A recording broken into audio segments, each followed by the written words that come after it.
Yo, yo, yo, what's up, everybody? This is your boy Isaac, and this is Brothers on Tennis, Solo Edition. I'm coming at you today. This is Isaac. My boy Bryce is still celebrating his milestone month.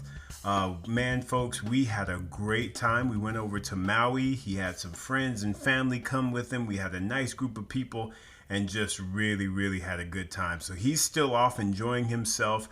Figured we better get back on track, if you will, because there's a lot of tennis that's been going on, and figured we better start the session. So I'll be coming at you all by myself. So ridiculous. But you know, I'm used to talking to myself because I'm a little bit crazy anyway. So yeah, we're gonna go ahead and have some fun with this episode, and hopefully give you some information. And hopefully you all have been watching some of the great tennis that's been going on. It feels like we haven't been with you for a minute. We had the post show for the Australian Open, and of course, this past Sunday we released the episode with Miss Zina Garrison. If you have not listened to that episode, folks, let me tell you, you are missing out. Get out to our website, brothersontennis.com. That's BRUTHAS on tennis.com, and check out Miss Zina Garrison's episode. It was so enlightening speaking with her, and just the knowledge she shared was incredible. Lots of fun, folks. So yeah, check out that episode. And like I said, I'm going to hopefully get you caught up. My boy Bryce will be back with me next week, and we'll get things going as per usual. But like I said, this week you all have to just deal with listening to me. So hopefully that's okay. I think what we'll do is we're just going to, at a high level, folks, cover the bases as relates to the tennis that has happened over the last few weeks. We had some smaller tournaments on the men's side the first week of February, and the women had Fed Cup. So first of all, we got to talk about that Fed Cup, especially with the U.S. versus Latvia. I was hyped, folks. I was really hyped. I mean, you know, Sofia Kenin got out there, and she got up on Sevastova and was like, yep, get out the way. And then Serena played Ostapenko. That's my girl. I like Yelena Ostapenko, but Serena put them things on her, which was really good going into, you know, the second day with a 2-0 lead. And I tell you what, folks, I don't know what the hell happened, but they just lost their mind. Sofia didn't have her game all right, and Ostapenko jumped up on her and snatched her around. It was a 3-setter, but she snatched her around and gave her a whole biscuit. And then, you know, we thought, hey, then the queen is going to come. She's going to do her thing, Miss Serena Williams. She's going to play Sevastova. It'll be good. Man, that match was insane. Sevastova played some good tennis. And unfortunately, the queen could not raise her level enough to get past her. And so she ended up losing 7-6 in the third. I think it was 7-6, 3-6, 7-6. So it was a tight match. But we're used to Serena being able to pull those matches out. So that is very strange for her not to be able to pull that match out. And so then it goes to 2-2. And man, thank goodness for Bethany Mattek-Sands, man. That doubles. Bethany, thank you for coming through for the U.S., man. My God. They won 6-4 and then gave them a bail and said, get on out here. We ain't scared of you. We got other things we need to do. So luckily the U.S. won that Fed Cup tie 3-2. But I tell you what, it was a heck of a lot closer than I expected it to be, folks. And I'm pretty sure that you would agree with me. Yeah, I was definitely assuming we'd get that 5-0. But anyway, that was what was happening the week of February the 3rd for the ladies. And the men had 3 tournaments, and they were all 250s, very high level review that I'm going to do with them. Because, you know, as Bryce and I always do, we typically try and focus in on the 500s, the Master Series, so on and so forth. And these were 250s. But I tell you what, there was a lot of people that were playing after the Australian Open. It was actually pretty impressive. You had Cordoba, which was in Argentina, and the top seed was Diego Schwartzman. Hello, Diego. He's one of our favorites here. And, you know, he did his thing. He got all the way to the final, which we expected him to do. And the number 2 seed, Pela, got upset. And Christian Garin was actually in the final against Schwartzman. And get this, folks. Schwartzman was upset. I didn't get to see the match, but it did go 3 sets. But I tell you what, Schwartzman must have been tired or something or hungry, because Garin gave him that bagel in that third set and was like, "You look hungry. I'm gonna go ahead and feed you because I got me some coins because I'm raising up this title." What? I mean, come on. That to me is a very, very big upset. Christian Garin taking out Schwartzman in the final there. Garin, good on you for winning a title. Congratulations to you. The next tournament that they had was in Pune, or Tata Open. And the top seed there was Benoit Paire, but I don't know what happened to Benoit. He was just like, I don't even know why I'm here, so I'm just going to go out in the first round. And went out meekly too. I don't even know the person that he lost to, but he lost in straight sets. So that was pretty disappointing. But Yuri Vesely actually stepped through that tournament and won his second ATP title. So Yuri Vesely, congratulations to you. One match I'd like to point out in that draw was Sugita against Ricardos Barrancas. Now those are two guys that, you know, not big guys at all, pretty small as it relates to size wise on the ATP tour, but they had a battle and they went 4-6, 7-6, 6-2, which Barrancas actually ended up winning. Vesely ended up taking him out in the semis and then of course won the final. But I like those two guys, and that was definitely a good battle. So we want to give a good shout out to them. So congratulations again to Yuri Vesely for taking that title. And then the other tournament, the third tournament that was happening the week of February the 3rd, was Montpellier. It's in France, and I can't speak French, so don't hold that against me. But I know who showed up in that tournament, and that was Mr. Gael Monfils. Folks, Monfils is on a tear right now. He is getting at it. I mean, he was the top seed in this tournament, and it was a 250. But, I mean, you did have some folks in there like Shapovalov. You had FAA from Canada. You had a bunch of other guys from France, and he actually played Mannarino in his second round match and ended up losing the first set before giving him a breadstick and moving him on his way. And, I mean, at that point, folks, he did not lose a set. It's incredible, man. Crazy, crazy. So Gael Monfils ended up winning that tournament. He played Vasek Pospisil, another Canadian, in the final. And that in itself was a pretty interesting road for Pospisil. I got to give a shout out to him as well, because he's someone, in my opinion, I always put him in that Tomas Berdych category. Just a big guy, big game, big weapons, just hasn't really been able to put it together throughout the years. But hey, man, he got up in there and took out Shapovalov, his countryman, and actually made Gasquet retire. So that's pretty good. And then took out David Goffin before reaching Gael Monfils in the final. And unfortunately, and I shouldn't say unfortunately, but he just lost in straight sets. But that's a pretty darn good effort for him. So Vasek, if you're listening, good job, sir. Nice job making it to a final. But Gael, man, you doing the thing right there. And then get this, folks. The following week, after Gael put that title on his back, he then went out to the ABN in Rotterdam, and man, just showed out. I mean, he was the third seed, and I mean, there were some folks in this tournament. So the seeds were Medvedev, Tsitsipas, Monfils, Goffin, Fognini, Bautista Agut, Andrei Rublev, and Shapovalov. Those were the top 8 seeds in that tournament. This was a 500 level tournament, folks. And I mean, Gael did not lose a set in winning this title. It is ridiculous. And some of the matches that they had in here were insane, folks. I mean, first round match, Daniil Medvedev against Vasek Pospisil. So he was, again, the Canadian that made to the final the previous week. Hey, he took out Medvedev. That in itself is a really, really nice victory. So that was in the first round. Unfortunately, Krajinovic jumped up on him after that and was like, "Get out the way, fool. Anybody's scared of you." But still, great effort for him to be able to take out Medvedev. That is very impressive. And man, some of these other matches that they had, like Grigor Dimitrov against Shapovalov, and he took him out in the first round. So Shapovalov has not had a good little stretch here, having lost first round in the last tournament and this tournament that just passed.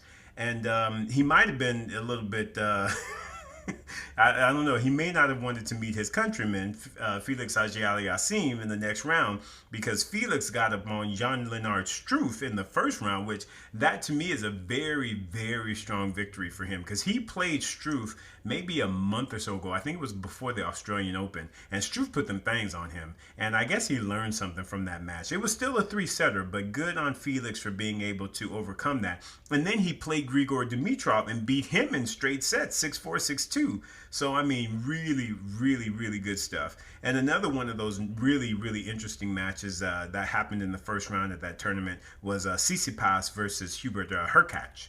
And Hurkacz is someone that I'm just on the lookout for because he's a big guy, big game, good head on his shoulders. And he actually played Tsitsipas pretty strong in that first round. Went to 3 sets. He ended up taking a breadstick in the third set, but still pretty good showing. And then for whatever reason, Tsitsipas went out to Bednay. And he probably went out because he knew he was going to have to pay Felix in the next round. And I think, as Felix said, he really likes Tsitsipas's game. So he probably didn't want to have to deal with FAA. So he got on out the way. And FAA, man, he made it to the final. So he played Gael Monfils in the final. And man, unfortunately, you know, that's a tough that's a tough roadblock to get through when you're battling Gael Monfils, especially a hot Gael Monfils. And he got taken out 6-2, 6-4 in the final, which, you know, when I saw that scoreline, I was like, well, yeah, I kind of expected that. Because like I said, when Gael is hot, there's not too many players that can get up on him. I mean, me and Bryce were actually talking about this in Maui. And man, I mean, Monfils has a really great record against players except for the top 3. I mean, his record against the top 3 is just downright horrible. And in fact, he actually plays Federer better than he plays Nadal or Djokovic. I think he's like 16-0 against Djokovic, 14-2 against Nadal. And I think with Federer, at least he's down 10-6, but at least that's a little bit more respectable. But yeah, he has problems with the big 3. But I tell you what, if you ain't big 3, he's like, bitch, got the way. So, Monfils, congratulations, my man, on winning back-to-back titles. I mean, that's pretty impressive to win a 250 and a 500 with that field that I just mentioned. That in itself is really, really good. And folks, I mean, like I said, this past week there were a lot of tournaments. So that was the 500. They also had 250s on the ATP side. They had the New York Open. Mainly the U.S. guys were there. So you had folks like John Isner. You had Stevie Johnson. Actually, Stevie played Tennis Sandgren in the first round. And boy, they went 3 sets, 6-7, 6-3, 7-6. So that's a pretty tough matchup. But he did at least get over Tennis Sandgren before losing out to Andreas Seppi. Opelka, of course, was there. Jack Sock made his return. Unfortunately, he wasn't able to get that victory, but Jack, really happy to see you back on the scene doing your thing. Milos Raonic was there. So, yeah, you know, like I said, some good folks in there. Really interesting, I guess, you know, fallout, if you will, of the draw. Because a lot of the people, you know, the seeds just kind of fell out. Like Jordan Thompson beat Isner. In fact, you got to give some kudos to Jordan Thompson because he beat Ivo Karlovic in the first round and then took out John Isner in the second round. He was like, y'all tall heifers, ain't nobody scared of you. And then he came up against Andreas Seppi, and Seppi was like, anybody scared of you? Just like I wasn't scared of Stevie Johnson either. So he swiped them out the way and ended up actually making it to the final. And he played Kyle Edmund. And Kyle, as we know, you know, he's from Great Britain, and he's really been trying to get his game back. He's been as high as, like, I know he's been in the top 10 before. But yeah, for him to, you know, he's rebounding, and he actually made it to the final and actually won. He was the one to actually take out Seppi 7-5, 6-1. So gave him a breadstick and said, go on, you look hungry, go on get this food while I get my coins and raise that trophy. And, you know, for him to raise a trophy, I know is really, really good for his mental because, again, he's been struggling and really trying to get his game back. And I believe, you know, he was out with an injury. And so for him to be back in the mix of things, I know this is really good on his part. So congratulations to Kyle Edmund for actually winning the New York Open. So great effort on your part. And then the last tournament that was happening, and again, just talking about the men's side last week, was the Argentina Open. And that one, I believe, was headed up by Schwartzman again. And he fought hard, and he actually made it to the semis before he had to retire. And unfortunately, he had a really, really tough match against Pablo Cuevas, which doesn't surprise me because Pablo Cuevas is my dude on clay. He's a dirt baller for sure. And they went 5-7, 7-6, 7-5. That Schwartzman actually was able to pull that out, and then he was just like, no mas, no mas, I can't do no more. So he pulled out, and Sousa ended up making it into the final. And he ended up actually playing Casper Ruud. I don't know if you said Rudd or Ruud, but Casper Ruud. And Casper, hey, he's been showing up of late. He played that ATP Cup and looked really, really good, yo. He got some strong victories there, and I think his confidence is really up. I think that young man is going to really have a nice breakout year this year. He beat Bryce's dog, Lajovic, in the quarters, and made it past Londarov in the semis, and actually won over Sousa in the final, 6-1, 6-4. So once again, feeding folks, they just give him breadsticks and bagels out everywhere. So he fed him and said, holla, and get my trophy. So yeah, and I believe that was Casper's first ATP title. So congratulations to Casper on that victory. That's just a fantastic job, Casper. So yeah.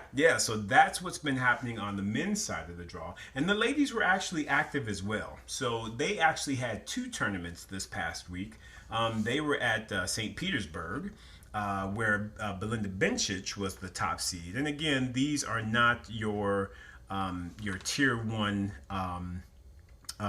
tournaments, but still pretty solid as far as the attendance goes. Because Bencic was the top seed. You had Kiki Bertens there, Petra Kvitova, Joanna Konta. So they had some good names up in there. And I was thinking that Bencic was going to see it through, but unfortunately she ran into Sakari in the who's the Greek hope, just like Tsitsipas, in the quarters, and Sakari ended up taking her out, and then she was taken out by Rybakina, who made it to the finals to face Kiki Bertens. Kiki, she's a tough one. I like Kiki's game, and when she's on, she can play some good ball, y'all. And she got up in that final and was like, Rybakina, ain't nobody scared of you. She beat her 6-1, 6-3, bread stick. Let me get my coins. Let me raise this trophy. And there you have it. And nobody's scared of you. So, again, very, very impressive victory for Kiki. Kvitova ended up losing in the quarterfinals, but it looks like she either had some type of injury or just pulled out because it was a walkover. So hopefully Petra's doing all right. But again, congratulations to Kiki Bertens for snatching up that title. That's a good victory. And lastly, we had the Thailand Open. And again, this is a smaller tournament. And I honestly do not know a lot of the names that are in here, except for Svitolina, who was the top seed. And I, looking at this, I'd been like, of course she's going to win this title. Yeah, maybe not. Hibino was like, ain't nobody scared of you. Get out the way. And took her out in the quarters. And so Magda Linette ended up actually taking this title. Now, she was seeded number 5, and she's from Poland. She ended up taking the title again, 6-3, 6-2. So gave out a whole biscuit, and she won her crown. So good for you, Magda Linette. Folks, you are now caught up. So that's all of the tennis that's happened over the last couple weeks, and man, I mean, it's been crazy. But, just really, really impressed that folks are out there playing hard. You don't see the big folks out there, so you don't see Serena, you don't see Rafa or Roger or Novak yet. I think they'll be coming out for Dubai. At least the guys will. Not sure when Serena's going to come back. It might be Indian Wells, but we'll be anxiously awaiting her return. For this week, we actually have the Dubai for the ladies, and the seeds at Dubai are number 1 seed is Halep. Then you've got Pliskova, Svitolina, Bencic, Sofia Kenin is actually there. Sabalenka's there, as is Petra Martic.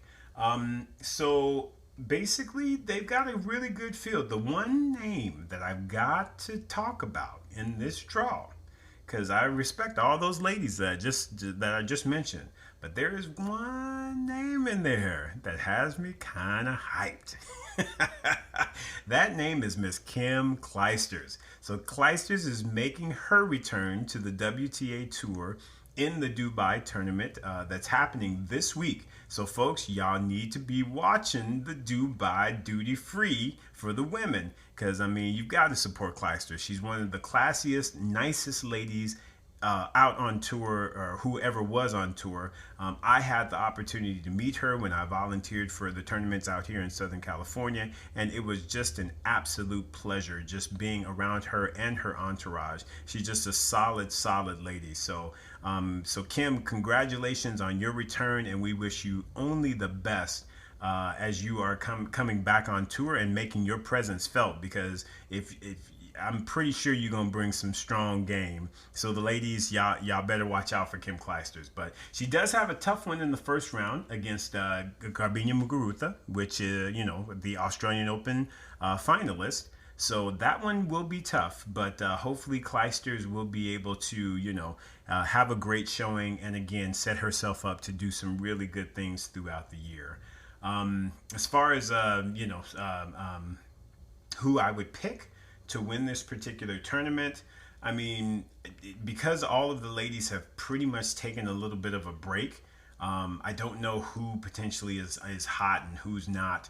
And there are some really good names in this draw, folks. So I'm going to respectfully decline making a call on who's going to win this tournament, and I'm just going to sit back and watch it and enjoy it. And Bryce and I will be back at you next week to talk more about it, that's for sure. But yeah, really good names in that tournament. So if you get the chance, folks, definitely get in some of that tournament. It's going to be some good stuff.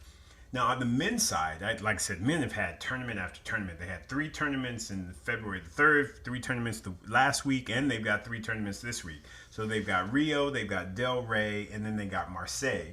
The Rio Open, you've got Dominic Thiem there, so he's looking to get himself pushed forward and get ready for the Dubai Open next week. I believe he's going to play Dubai. Could be wrong, but yeah, there aren't too many other names. Churich is in there. A couple other people are there, but I would imagine, since this is clay, he's trying to really get his clay game right, because I would imagine Dominique is going to make a really strong run at the French again. So he wants to make sure his clay game is tight. So he's going to be heading up that tournament in Rio. So we'll be definitely looking at that and seeing what that's all about. And hopefully he'll be able to add to his pile. Now we also have the Delray Beach Open, and that's in the States. And I tell you, okay, so it's a 250, and again, we don't typically talk about 250s. I get it, but I tell you what, there's some folk up in this 250 right here. First of all, it's being led by Mr. Nick Kyrgios. He is the top seed, so there's going to be some craziness anyway. Anytime Nick is leading a tournament or is the number 1 seed, it's going to be crazy. And actually, his first round is against Tommy Paul. And Tommy Paul has been playing some ball of late. So I figured that's going to be a very nice first round. And get this, if he gets past Tommy Paul, there is a chance he might have to play Tiafoe in the second round. And then I don't like the black on black crime, but at the same time, I wouldn't mind seeing that, because I want to see if Tiafoe's going to step his game up. I would think that Nick would have way too much game for him there, but you just never know. And but I would definitely like to see that matchup. And I tell you what, on that top half of the draw, you got my boy Johnny Millman.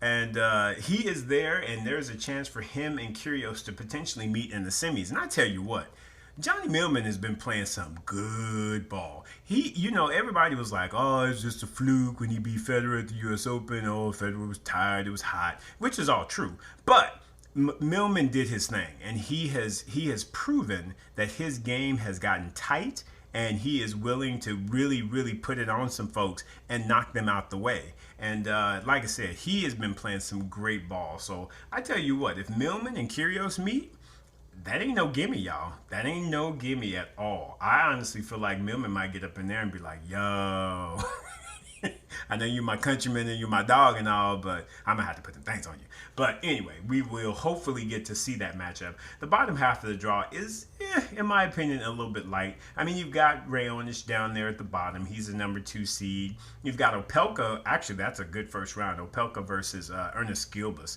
Ernest Gilbert is just crazy. His game is wild. But I tell you what, when he applies himself, he's got a big game. And it is really, really difficult to deal with. Ask Felix Auger-Aliassime. I'm trying to tell you. So that actually could be a very, very good first round. But anyway, we'll see how that one goes. Again, it's in the States, so definitely support it. Want to make sure that we're supporting that tournament, and hopefully we'll get to see some good tennis there. And lastly is the Marseille tournament. And apologies, I got to flip pages here. So we've got the Marseille tournament, and Medvedev is actually the top seed there. And this is another one. Again, it's a 250, but folks, there are some good matches going on and a lot of good people in this draw. So Medvedev is leading the draw, but here are the seeds. Medvedev, Tsitsipas is 2, Goffin, Shapovalov, Khachanov, Benoit Paire, Felix Auger-Aliassime, and Hubert Hurkacz. Man, that's a good draw. That's a good draw. And I mean, there's some things that can possibly happen in that draw that will be really nice to see. I would think that just looking at the draw, it's a little bit more balanced than the other tournaments where all these guys have been in. They're in some different quadrants, so I would expect them to at least make it kind of to the quarterfinals by the seeds. In fact, I wouldn't be surprised if all the seeds made it to the quarterfinals, the top 8 that I just mentioned. Now, after that, it'll be fun. Again, not going to predict anything. Typically, I would say Medvedev or Tsitsipas, but based on their run of late, you just don't know if they found their form or not. But again, that one, Marseille, that's going to be a nice tournament, folks. So you definitely want to tune in and check out some of those matches. So anyway, you are now caught up, and hopefully you don't mind me babbling here. I just enjoy all of the tennis and want to make sure that we are talking about all the previous matches, what we see coming up. There's a lot of good stuff out there. And the one thing that I wanted to throw out at you guys, and we are going to post this because Bryce and I were talking about this when we were out there in Maui and hanging out with all the friends and everything. You know, the Djokovic thing is really interesting. So we've talked about how, you know, he's won the Australian, and you know, is he going to push to you know, overcome both Nadal and Federer, and you know, he's going to get the numbers, blah blah blah. And I mean, for me, like I said, I like Djokovic. I like him a lot. Federer will always be the GOAT to me just because he is just aesthetically pleasing. I can watch him all day and all night. I just love the guy, and I just love what he's done for tennis, on court as well as off court. So he is my GOAT regardless of what the numbers say. But at the same time, you cannot deny that at the end of the year, Novak could possibly tie Roger Federer. He's already won the Australian. If he does the calendar slam, he could actually be tied with Roger at the end of 2020. Have y'all thought about that? Because I did. I was like, man, that is crazy. And what's really crazy is, honestly, he has a good opportunity to do it. If he gets into the French Open and he's got his game right and he's able to stop the juggernaut that is Nadal, I have to give him a really, really good shot at pushing for the Golden Slam. Because remember, y'all, this is an Olympic year as well. So he might be able to run the table and do a Steffi Graf, which nobody has done. I would be interested to know if you guys think he's going to do that. So one of the things that I will do is we'll post out a little comment on our page and just ask that question. Do you think Novak is going to be able to actually do the Golden Slam? And if not, do you think he'll do the calendar slam? Do you think he'll win 3 Grand Slams? Do you think he'll win 2 Grand Slams? Or will he just hold on to this Australian Open title that he just got and be happy? I doubt that very, very, very seriously. But I would love to hear your thoughts on it, because to me, I really believe he's got a strong opportunity to get that Golden Slam. Man, I definitely am not going to throw that out there on the women's side. Sophia Kenin, I'm sorry. Congratulations to you once again, though, for winning your maiden Grand Slam at the Australian Open. That was an incredible feat, but yeah, I'm probably not going to put that much pressure on you. So with that, I'll close that as far as being the hot topic. And you know what, folks? This was interesting. I miss having my partner in crime. It's definitely, kind of not as interactive when you're just kind of talking into space. But at the same time, as you all can tell, I can talk. I am not short of words, not at all. So once again, folks, my boy Bryce will be back with us next week. We will be doing Brothers on Tennis in its entirety next week, and we'll do a review of the 3 tournaments for the guys as well as Dubai for the ladies. We'll preview Dubai and whatever the other tournaments are that are happening the following week. And yeah, we'll have another interesting hot topic, and hopefully we'll bring some more interesting topics to you. All right. So, folks, once again, this is Isaac, Brothers on Tennis. Again, BRUTHAS on tennis.com. Get out to that website, folks. Check us out. Once again, if you have not listened to the Zina Garrison episode, get on out there and listen. That is an incredible episode. And again, it was wonderful talking to Zina. And we are hopeful that we have some other guests in the pipeline for the rest of the year that we will be talking to and getting more insight from. So once again, folks, this is Isaac. This is Brothers on Tennis. And we just thank you. Thank you for listening, and have a wonderful day.